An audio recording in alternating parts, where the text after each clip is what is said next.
What's up, guys? Today I'm going to walk you through the whole process of picking an Amazon brand name.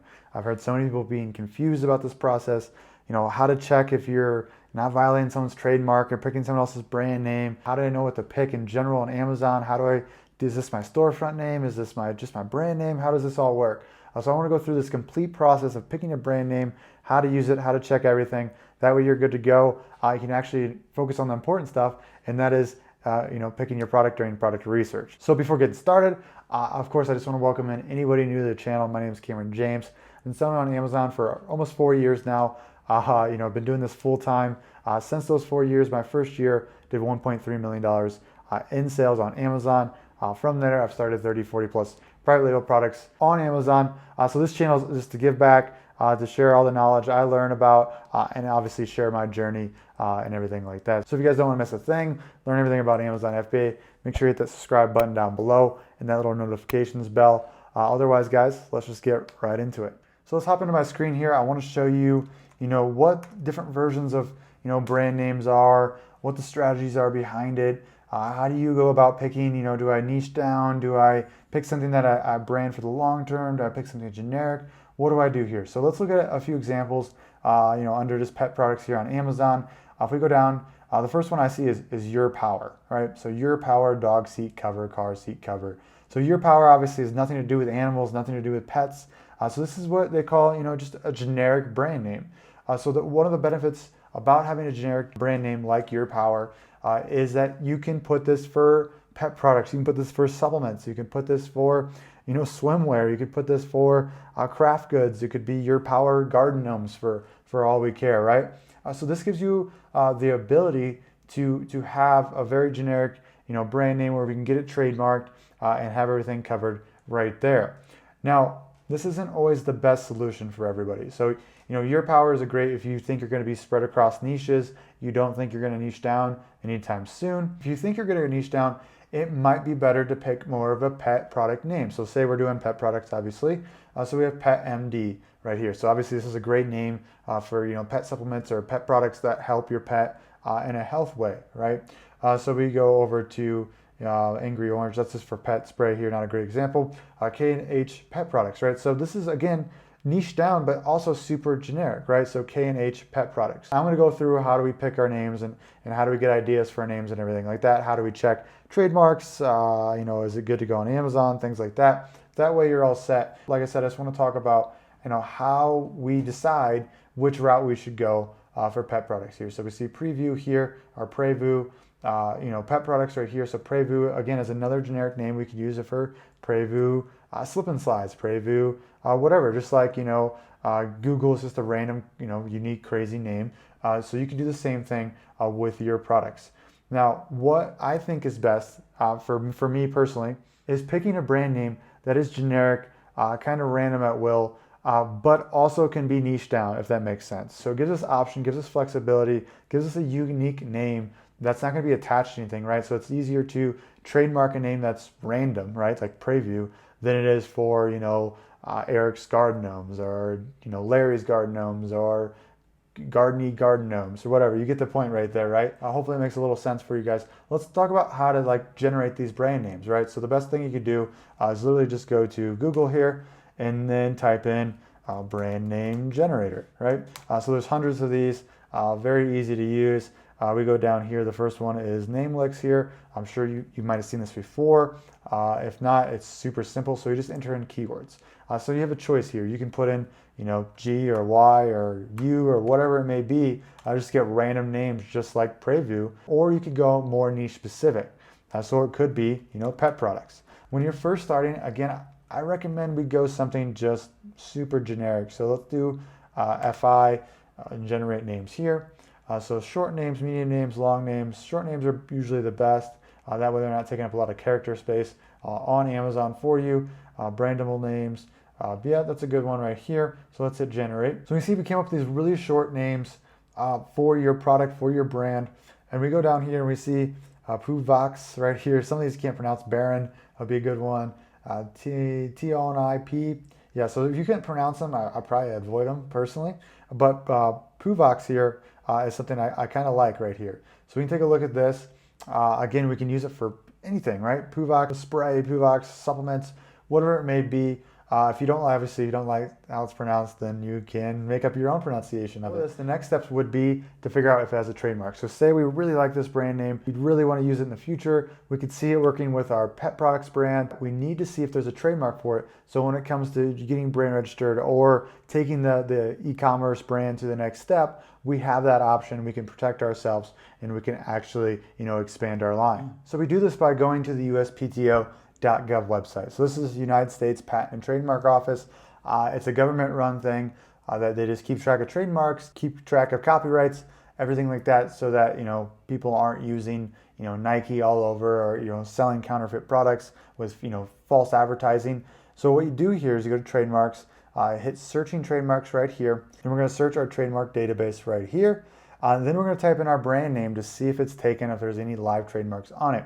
Something to note here is that the United States trademark is different than a UK trademark or a Chinese trademark. If you trademark in the US, you might be fine in the US, but it might be taken in the UK. This isn't a big deal.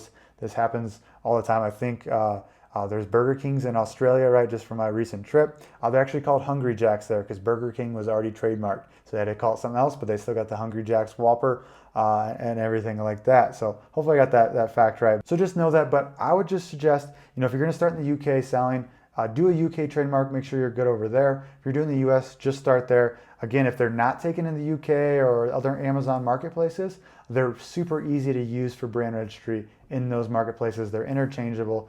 So the US trademark should get you to where you want to go. It's just when you go global with your brand, right? You might want to figure that out within the UK, but hopefully by that time you have enough money to have lawyers figure that out for you. So basic word mark search here, as we're going to click that. So we go over here to our brand name, which was Puvax here again. We're going to type that in right into the website here, hit submit query, and this pops up. This is a good sign. No test records were found to match the criteria of your search. So what this means is there's no trademarks. There's no trademarks even similar to this one right here. If we hit back and we just, just to show you the example, we hit Nike in here, we hit search, we're going to have a lot of Nike, right? So Nike, Nike Connect, and everything like that. You can see live or dead. So if you come across, I'm just showing this so you guys know exactly what to look for and everything like that if there is things that pop up for you. So dead, that means the trademark has expired. So for this situation, you should be fine with dead. Right, again, talk to an IP lawyer or get some help there if you're still confused. Live means that the trademark's live and active. So if we click into here, we can see what this trademark's for. So even if, say here, I got to keep going back to it, Puvax is taken, but it's only in gasoline and oil, right? This name's only used in gasoline and oil. It's still okay in most circumstances to use Puvax for pet products because these are two different trademarks because there's different industries. When it gets really complicated is when the industries are really close. So say pet products, say one is dog products, one is cat products. They're most likely not going to let you trademark, another trademark, close to that category, if that makes sense. So what they're trying to do here is avoid any confusion with very similar names, very similar sounding names that are closely related, categories. So if your name is taken, it doesn't mean you can't trademark that. It just means you have to be in a different category, and a lawyer is going to be the best one to help you out to figure out if this is very trademarkable or not. But that's how you do a standard search, guys. Again, Fiverr, Upwork, your local law offices are going to really help you out if you want to take it a step further. If you're really confused, the brand name you really like, but you're not sure if you can trademark it or not, that would be the best option for you. So next, let's check, this is something just a little bit of bonus, but let's check social media names. So if we type in social media name checker here, we hit Google, the good old Google machine here, namechecker.com pops up. So we're going to put our brand name here, which is Puvax. And we're going to type that in. So what this is telling us, guys, is where Puvax is taken. So, Facebook, Twitter handle, Tumblr, Reddit, YouTube, all that good stuff right here. So Puvax.com is actually taken. So if you're planning on making a website down the future, it's something you might take into consideration. Facebook, this isn't a huge deal. Facebook e-commerce isn't a huge thing. But the cool thing about social media is you can just extend your handle to make it available, right? So Puvox Pet Products or Puvox Pet or Puvox Dog, whatever it may be, to get an available name here on Facebook. Same thing with Instagram, same thing with Twitter, same thing with YouTube. The good news here is .net, .org are still available. You can easily start an e-commerce store with .net there. It really doesn't matter. People don't take that too seriously. I wouldn't write off a store just because it had .net on it. And usually I don't even know. I have no idea just because it's some ad that takes me there anyways. I'm not really paying attention. I'm just buying and buying there. So that's how you check social media and websites there. To get this domain, so say you wanted this domain, every time we pick a brand name, we're going to put multiple products into it or just maybe to start the product, but we know it's got a bright future. We're going to go buy the domain for that brand name. This will allow us to have flexibility in the future, say with a Shopify store, having a good domain name for that. Also, this helps you set up your email. So, puvox@gmail.com doesn't look very official, but, Camron at puvox.com, it's branded, right? It's a branded domain name you can send emails from. It's going to make you look like a more legit company. So sites I use for buying domains. First one is Bluehost. So I use Bluehost for all my domains. It's easy to use. It's pretty inexpensive. You can set up emails with this, everything like that. Another popular one too, just because I want to show it off, just because I hear about it a lot, is GoDaddy as well. So the first thing you do is obviously sign up for an account. You can also check your domain name here. So Puvox, we can hit that in, take a look. So we see Puvox.com has taken $70 to get this, which is pretty expensive for a domain name, but for one that's already taken, it's actually pretty cheap. So if you're really taking on this name and want .com, $70 isn't a terrible price. But if you're a baller on a budget, let's do Puvox.net. So this is what it should look like. So $14.99 per year. This is a pretty generic price for a domain name per year. So you can add a cart here, buy the domain name. Now you own it. Now you can attach WordPress to it. Now you can open up a Shopify store and then attach that domain to it and have a live store with that exact domain that you wanted for your business, which makes things easier and sets you up for the long term right there. So next I want to talk about how to get a logo designed for your new brand name. So I'm going to show you two sites here, guys, that I use to get my brand names designed and get a nice logo going for them if I need to put that on the packaging, whatever it may be. So Fiverr is a great place here. If we type in, create a logo here, hit search on Fiverr, we're going to find a ton of people to create us a logo for pretty cheap right here. So I always go to best selling to get the people who are doing the best job at the best price here. You can do newest arrivals as well, but I'm just not sure about that. I will create a logo, $5, $5, $5, $25 here, 98 reviews at 5 stars. So there's quite a few people here with no reviews, so I'd keep scrolling down until I saw some with some good reviews. I'd make sure we're all set there. But it's $5, right? So if they have decent reviews and they've worked with a lot of people, you're set out for a pretty successful story there for $5 for a logo people really enjoy. So you just give me your brand name here, I'll order that. What I usually do for logo design, if it's a brand thing, if it's a product thing, is I use Upwork.com. So Upwork.com, you can actually talk to freelancers, you can interview them, you can do all this good stuff here. And so all of our package designers, we found on Upwork, right? So we talked to them, design multiple product packaging designs for us. And so it's nice to kind of have them pretty much like on a small retainer, right? So if we start a new product or we need an update to an existing product packaging, we can literally just say, hey, what are you up to? And then hire them again, right? So it usually works very smoothly for us. And I actually just have the same guy that does my package design, have him do the logo as well, right? So the packaging looks great. I'm like, hey, let's design a logo as well. And let's just do it all in one place. So I don't have to mess around with multiple freelancers and everything like that. So Upwork is a great place to find more, I'd say more flexible people you can talk to a little bit more. You can interview a lot more people, talk to a lot more people. It's a great place to go for, I think, a little higher quality. Not to say there's not high quality people on Fiverr. I just have a little better luck on Upwork when I'm able to talk to people for a period of time and get to know them and get to know their work. To give you kind of a price estimate of what I pay usually for product packaging design, it's usually about $100.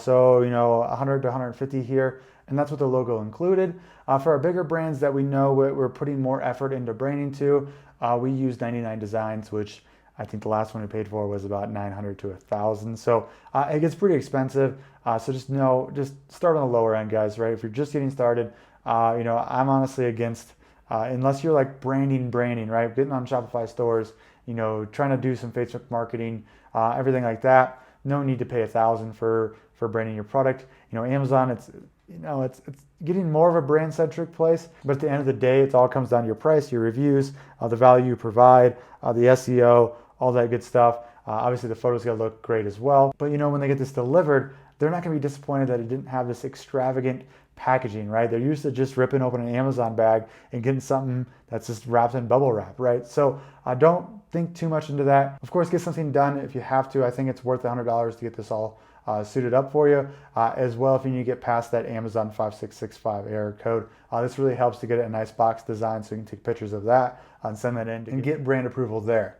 Final thing I want to talk about, guys, is the storefront name. So if we go to Outrave here, again, just a generic, super generic name, we can see Outrave is his brand, okay? But he also named on Amazon, on his Seller Central, his storefront Outrave store as well.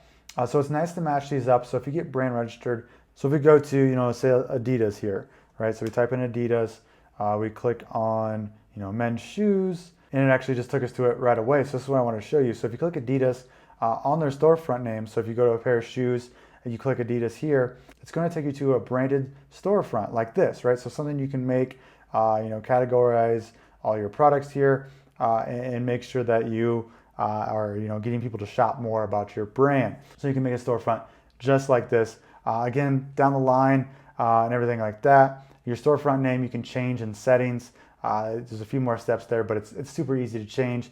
You can type in whatever you want. Amazon will tell you with a check mark or an X if it's actually taken or available there. So it's really easy to mess around with that until you find something that works for you. So when you don't know where you're going at first, it's nice just to have a big net. That way all your bases are covered. All those tools I used right there, hope they're helpful. I'll rewatch this if you have to and just follow along while you pick your brand name. That way you can get on to the important stuff like product research, right?